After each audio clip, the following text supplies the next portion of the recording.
in this new way of working, we have that opportunity, all of us, to be much more fluid, design our day, not just what we place on bottles and cans and identities, but actually design the way we'd like to work. And we started this call talking about the Industrial Revolution and our parents, grandparents in mills and factories.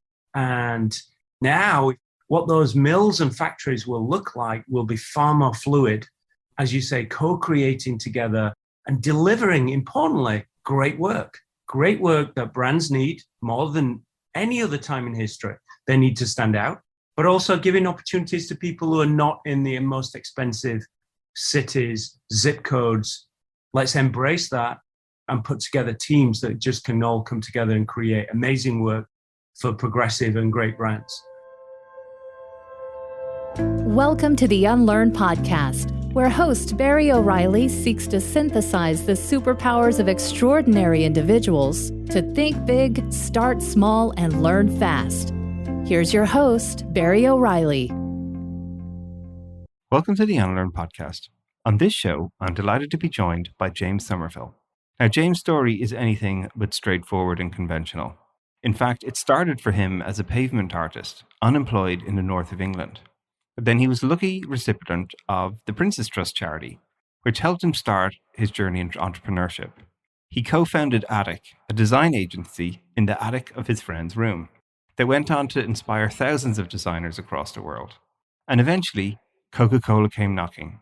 He became the VP of Global Design and led design innovation and identity programs for many billion-dollar iconic beverage brands to see the world in a different way.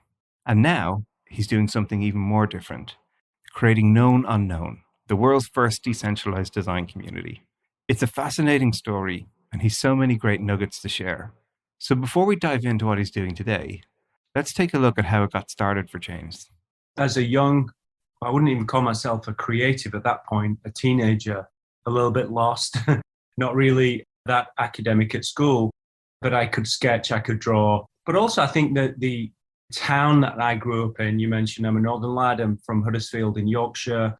100 years earlier, that was a centre, and many other towns in the area and across the UK were centres of innovation. They were almost the Silicon Valley in many ways of Europe, producing this forward-thinking machinery, industrial revolution. Yeah. And when I was growing up, it was kind of like not a graveyard, but it was not what it used to be. Of course, none of us experienced that 100 years ago. So it's kind of, I was almost in the shadows of what was once great. And I was always thinking about why, what happened and why, what happens next. I know that's weird as a teenager, but that was one thing that was on my mind. Yeah, no, history, I think that was actually one of my favorite topics, learning lessons from the past and not making the same mistakes or doubling down on the things that worked. Actually, it was one of the biggest inspirations for writing Unlearn. You know, when you're ever looking for topics, you either go to biology or history to get these like nuggets. And the one I found were the Romans. And one of the unique innovations that the Romans brought to the world is whenever they engaged other cultures, when they found practices that were better than their own, they let go of their existing practices and incorporated the new skills into their systems of operation. So they actually created a culture that allowed them to both learn new skills and unlearn old skills and grow actually essentially their presence as a result. And that really fascinated me even when I was writing Unlearn. So I think there's a lot to be said about like history and thinking about why are we in the current state? What led us to here? What were the mistakes maybe that we need to learn? And what are the things we're going to do differently? And it's great when you're in sort of, like you say, this sort of place of innovation, the beginning of the Industrial Revolution, like one of these great seminal inflection points in human society. And then you're walking around looking at these empty buildings that are desolate. Why? What happened? Right. It's a really interesting way to think about the world. I mean, I look back now and think that was a blessing as a teenager, because at the time I'm just crawling through broken windows in a mill, you know, with a few mates, and maybe we're just going to hang out and just cause some trouble in a sort of like low level trouble way. But actually now looking back, you're like, okay, those were cathedrals of industry and innovation. And what does that look like tomorrow? I only grasped that concept maybe 10, 15, 25 years after. But it's important to have that fabric around us wherever we grow to remember that. So you made a big splash even from the beginning, right? When you started your agency, even in Huddersfield. Tell us a little bit about what even got you on your entrepreneurial journey in a way of actually saying, well, hang on, I'm going to start building a business to follow something that I'm interested in, be that design. I grew up with a father who was very entrepreneurial. We were either up, we were down. I think I'm in my 26th house right now as an adult, but I think as a kid we moved every time the rent man came.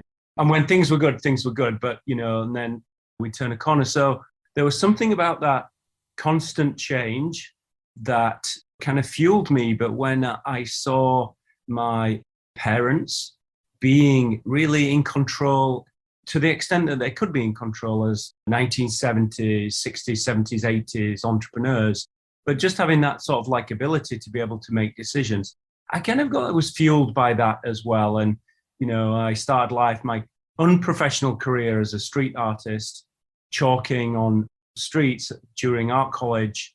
And then at some point, we just decided, age 18 or 19, we need to come off the streets, not sustainable. It's quite interesting rubbing the ground or concrete for 4 years that, 18 years old, you have no fingerprints, which for an 18-year-old could be quite useful. But it didn't feel like we would, it would take us down the right path. But we had a bite for that sense of being able to do something and make people smile as they walk past our artwork on the street.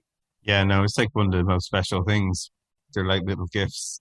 As some of the greatest artists, for me, is almost like a little prompt or a reminder of what's going on in the world, something that you catch on the corner that somebody made and stops and makes you think. Very lucky to live in a lot of great metropolitan cities over the years. And that was always one of my favorite things to do, is just to go walk the streets and find some of these little prompts that somebody has left for me to just challenge my thinking as I'm wandering around the world. It's a fun way to create. Building that into the studio like took off. Next thing, jumping lots of lessons here probably, but suddenly you've got Coca-Cola ringing you up to say, hey, looks like you're doing some stuff that could be helpful for us.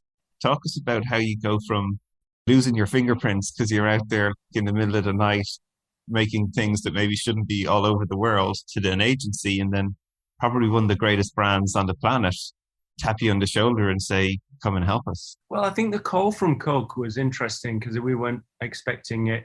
That was around about 2006. We'd already been in business 20 years, actually. So I know the expression, we were an overnight success. It took us 20 years, So there was a little bit of that going on, but I think we were always interested in experimenting as a design kind of project. We produced a lot of design books in the 1990s, print, when print was print, and really started to push the technology of first, second, third generation Apple Mac or Photoshop or some of those early software and hardware. So for us then, I think Coca-Cola, that built a reputation for our agency, ATTIK, which we started, Simon Needham and I started in my grandmother's attic bedroom. And so ATTIK had these books that were published and pushed out as far as we could. But then in the 90s, it was our Instagram feed, it was our LinkedIn feed, it was our TikTok, it was everything and our business card. So for us then, and I think somebody at Coca-Cola must have found a copy of our books called Noise and felt, wow, this seems progressive from a graphic design perspective, and gave us a call around about 2006 and invited us to a pitch, which was a great honor. I can tell you that story, but that was an incoming call that you don't receive that often as a small design agency, quite honestly.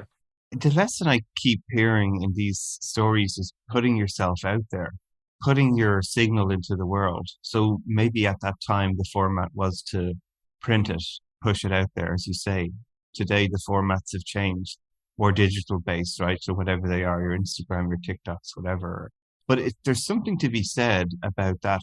If you put your work into the world and people finding it in the most unexpected and surprising ways, people struggle with that sometimes. How to be your authentic self and share, especially as a designer, right? You put your heart and soul into these things. It's as much you that you're putting out to the world for critique as anything. and helping people sort of get over that hump to put their work into the world it's really interesting. You say like you want to share a little bit about the phone call you got. So what were you like when that phone call came in? What were you thinking there? It's a couple of you just working away on this and suddenly you've got a pitch in front of this huge global organization. What were some of the fun anecdotes that went down?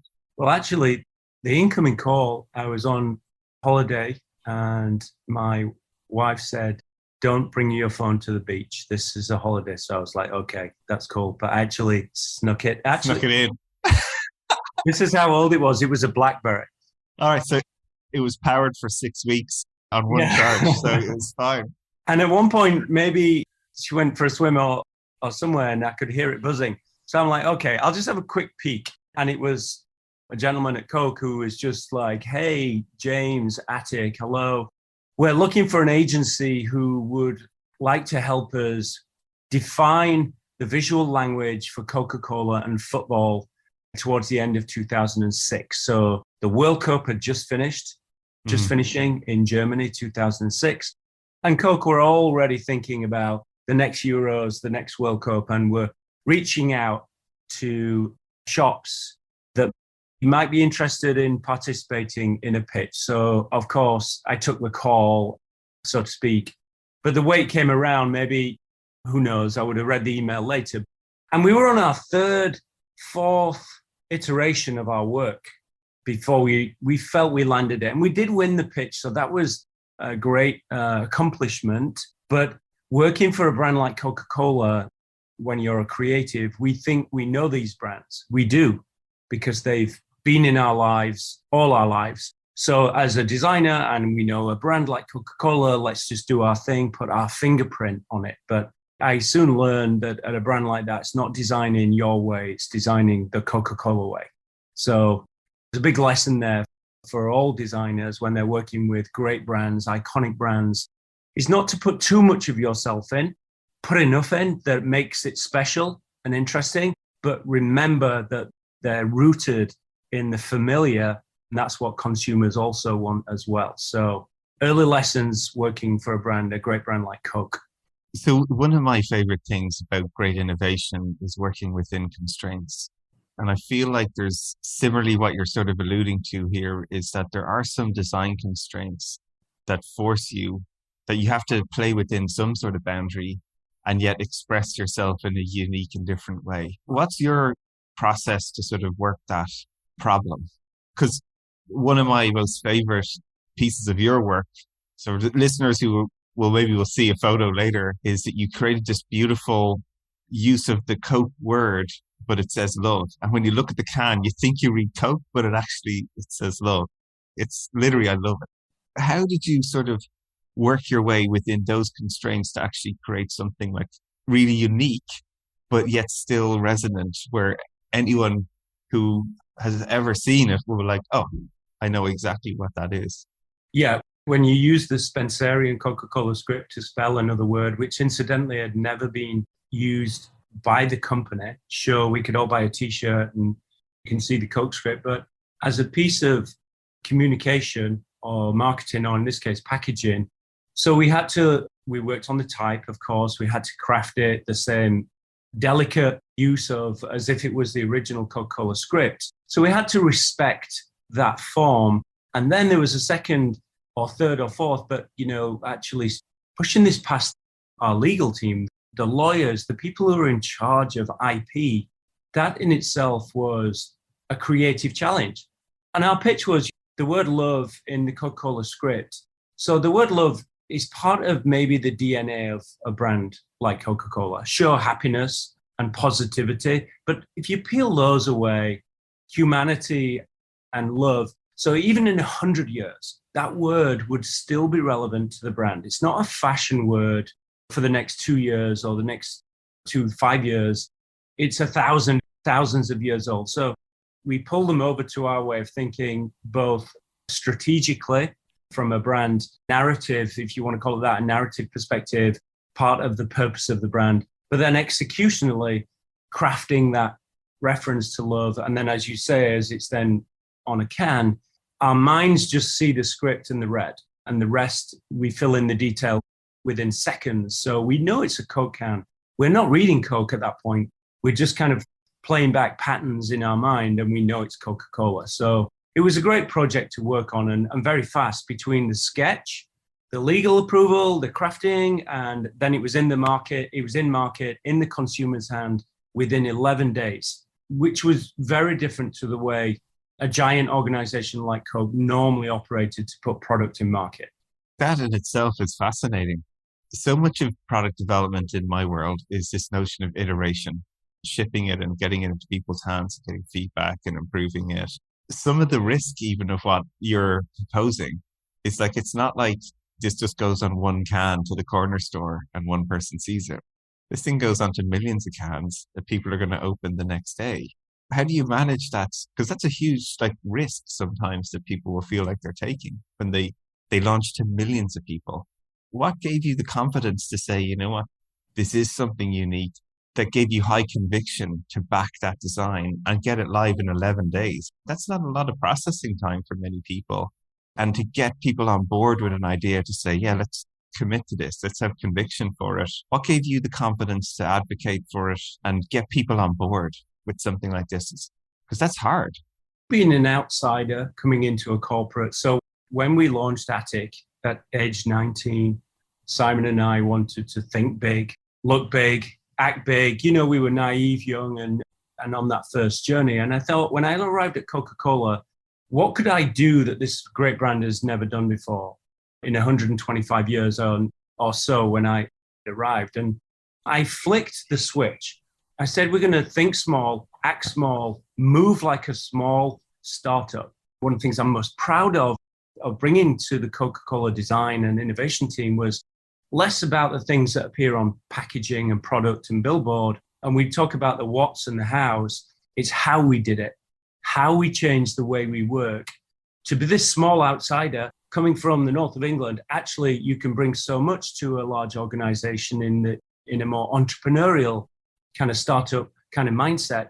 To be an entrepreneur, to have your own business in any category, you have to be brave. You have to wake up every day and take on the world. So I like to think that I brought a little bit of that spirit into Coke at the time when it was much needed.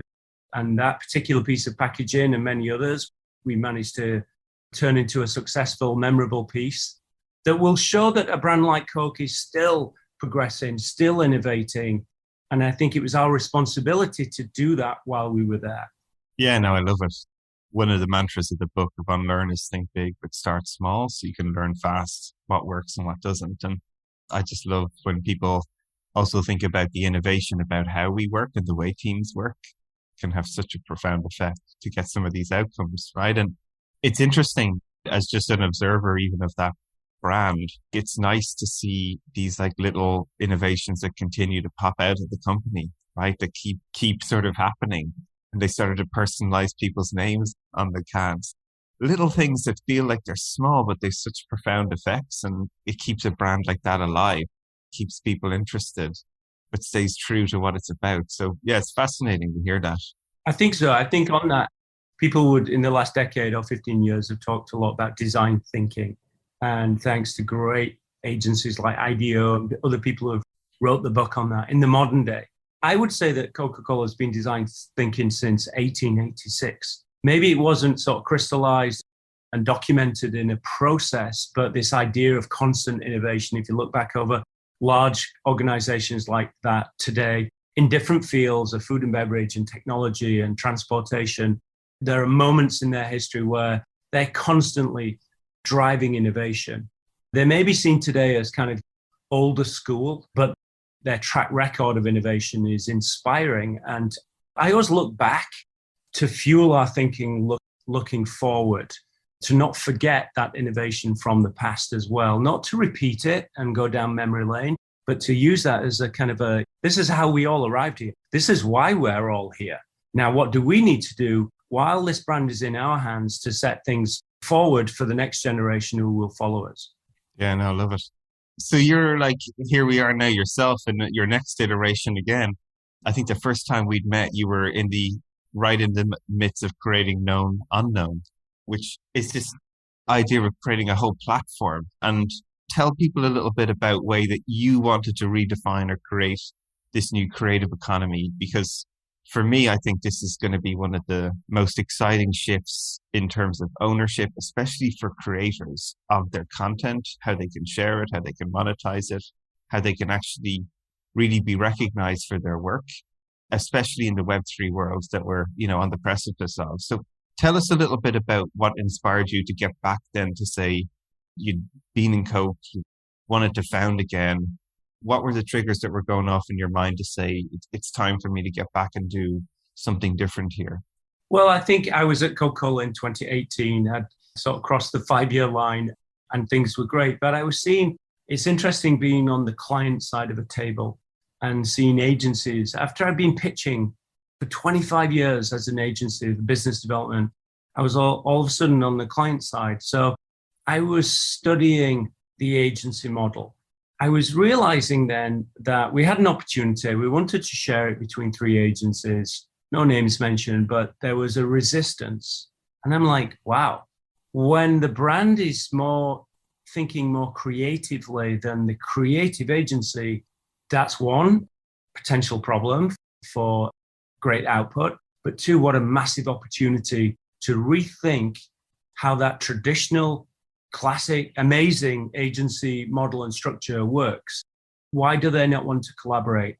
And this is way before I even understood what decentralization, Web3, the meta was not on my mind at that point in 2018. I was just thinking of models that would allow for talent to come together, collaboration, co-creation.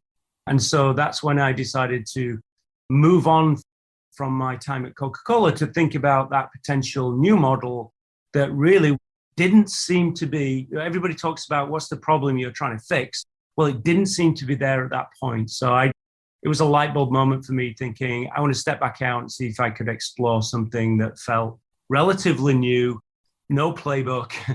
I wasn't copying anything at that time, but I just wanted to go out and see whether I could actually just almost invent or create something with other people. It's funny, right? I think sometimes these aha moments driven from sort of visceral experience you almost had, where you're looking at these different pitches, these different teams, and like you can see that the ideal outcome is like a little bit from here, a little bit from there, a little bit from this other party, and wow, we can actually create something stellar. And then yet the existing world or mindset is like, no, sorry, that's not the way we play the game. That's not the way we do work. And it limits.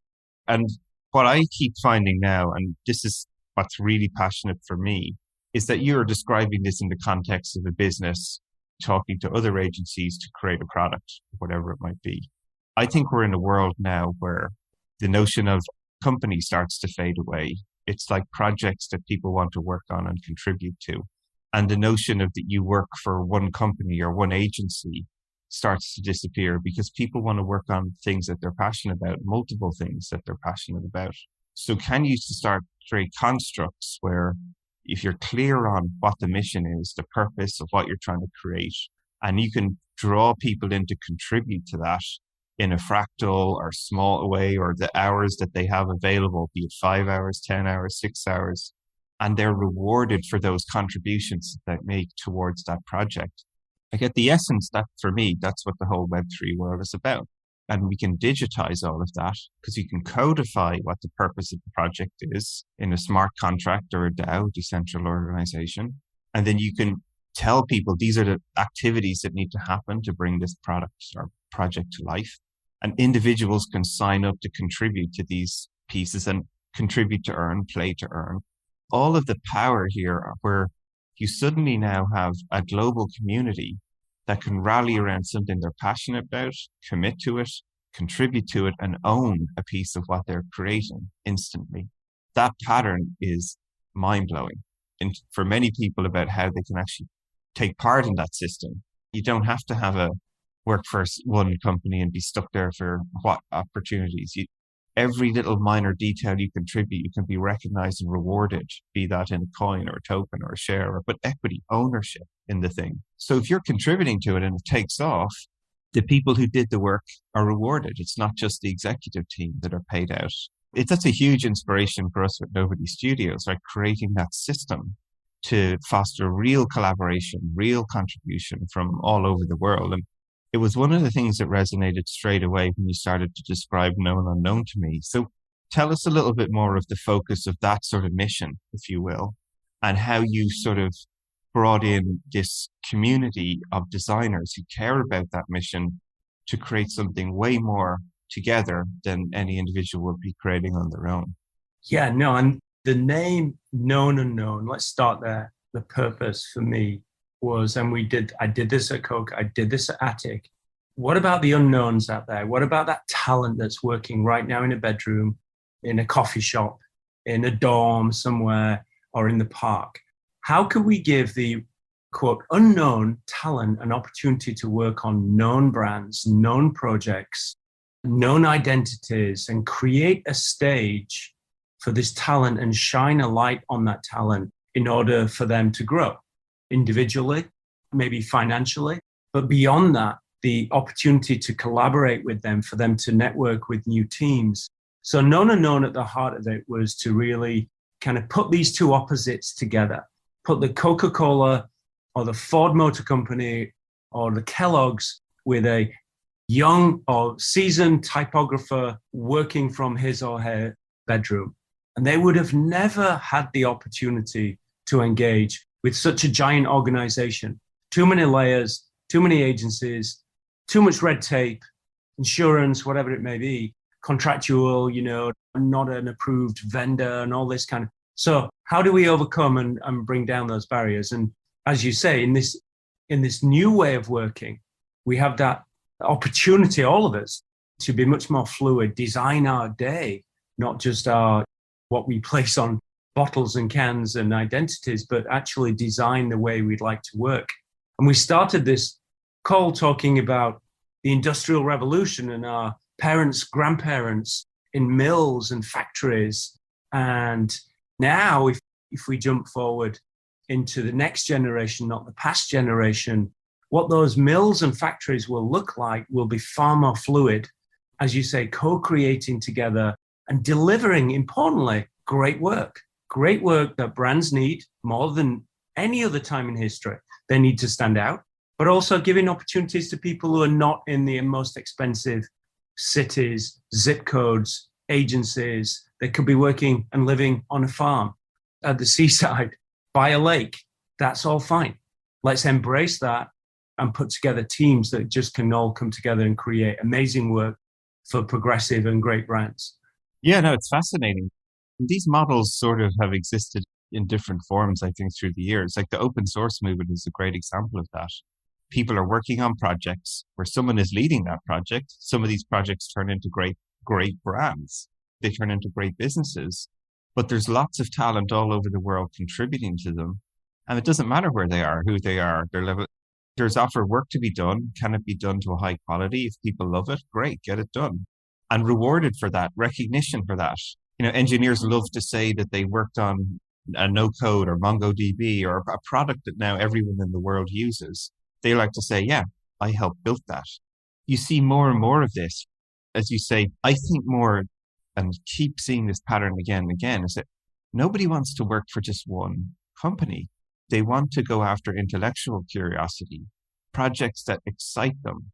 I see that we'll have more of this portfolio type career where there's lots of initiatives that you'll get to work on. You'll contribute a little bit. You'll build a portfolio essentially of types of work that you like to do or types of companies that you get to work with.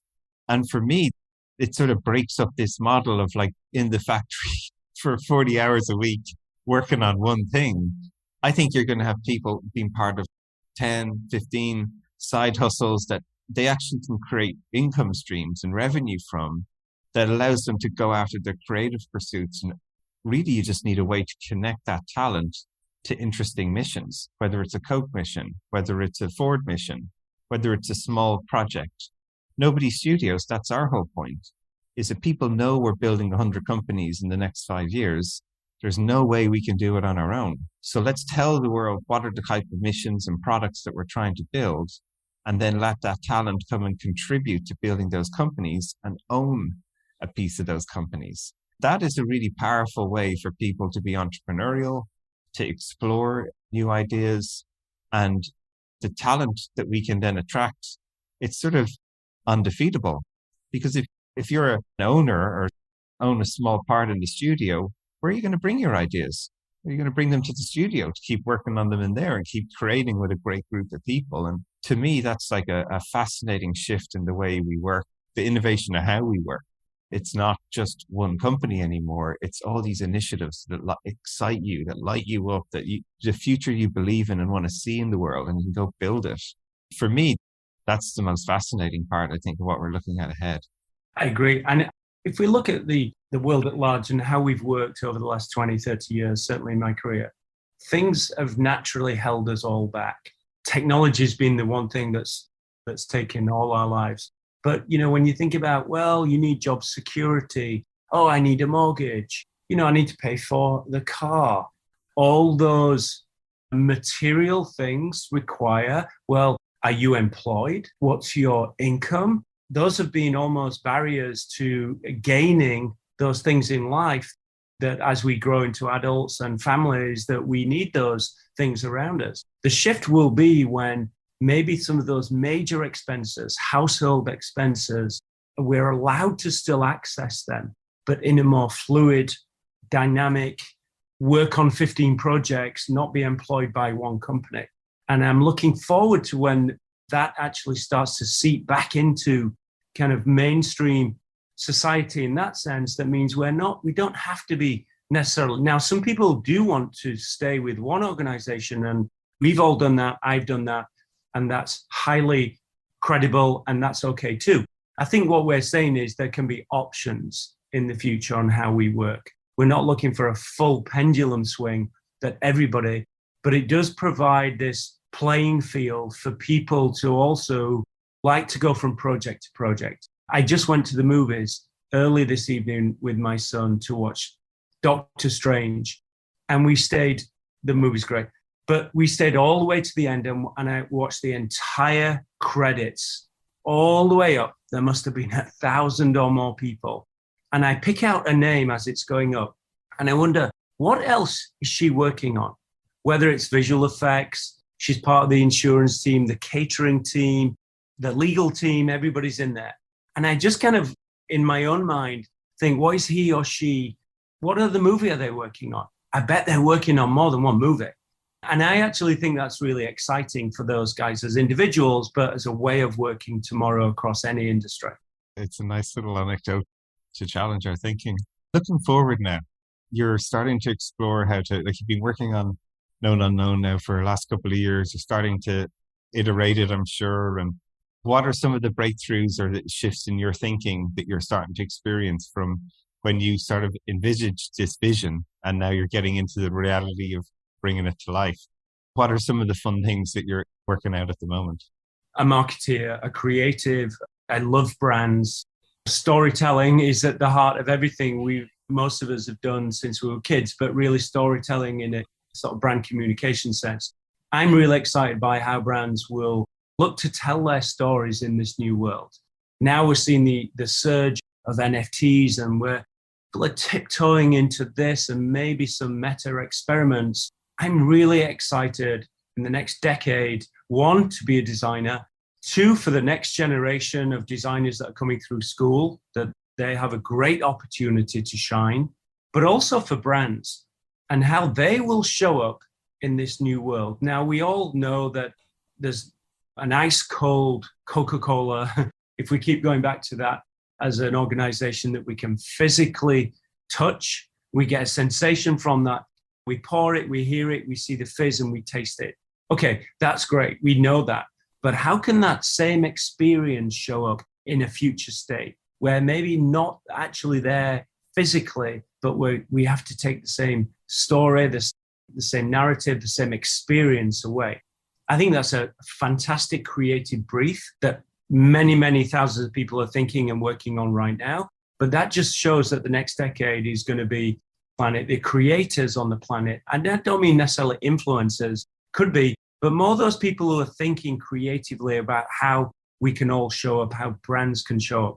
And I'm excited by that. and building that community within KnownUnknown that will allow anybody, any brand to be able to tap into what I would consider to be the world's greatest talent. It's extremely exciting. I think some of the most interesting parts about, especially for creatives, is that everything they can create, it can be audited and they can be owned and it can be attributed to them. That is a very exciting thing where people who create these things can be recognized and rewarded for it, and reuse and all of these things about intellectual property that were actually really hard to manage can be digitized.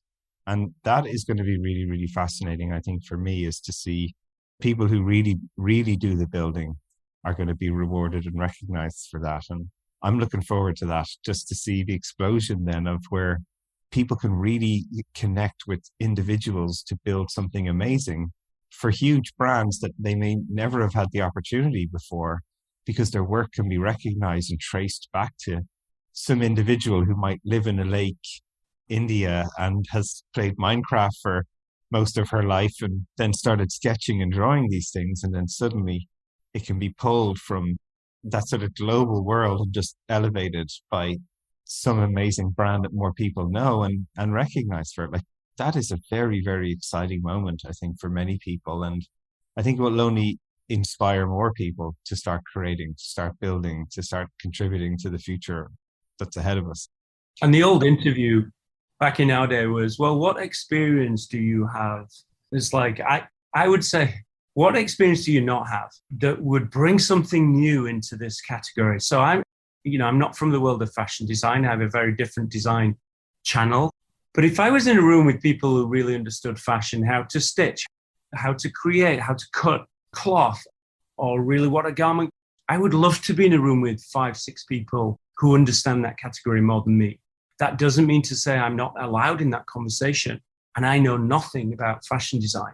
But bringing people, it's a bit like the Northern Yorkshireman going into Coca-Cola, bringing people from the outside into a new conversation can spike it in a way that can create some goodness. So I'm excited by that. And that old question of how much experience do you have just goes away, because we're actually not looking for experience. We're looking for inexperience, naivety, and almost this kind of, the blinkers have gone, where, to your point on the whole theory of this, is we're unlearning because we don't understand how it should be. We just have ideas of what it could be. Yeah, no, I love it. I couldn't end it on a better point than that, James. So thanks very much for coming on the show and sharing some of your own experience, lessons learned, and the direction to travel. It's fascinating what you're on. I'm looking forward to seeing where KnownUnknown goes and many of the other initiatives I'm sure that are ahead of you. Awesome. Thanks, Barry. I appreciate it, mate. Hey, everyone.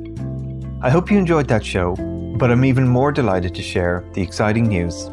I've recently co-founded a new venture studio named Nobody Studios. Now, Venture Studio is a vehicle for the rapid creation of new companies, from ideation to acceleration and growth. And our purpose at Nobody Studios will be to de-risk pre-seed stage business ideas. We'll do this by minimizing the time, speed, and capital involved in validating truly repeatable and scalable business models before any significant venture investment. We've an audacious goal to start 100 compelling companies over the next 5 years, and who knows how many beyond that. So if you're interested in radically changing the way work is done, how products are created, companies built and funded, even democratizing the wealth creation and how returns are distributed, this could be the business for you. We're looking for talent, capital, and influence. If you wish to contribute any or all of these, just get in touch. You can follow us on nobodystudios.com, on our LinkedIn page, all the social media accounts, or simply my newsletters and what I'm sharing.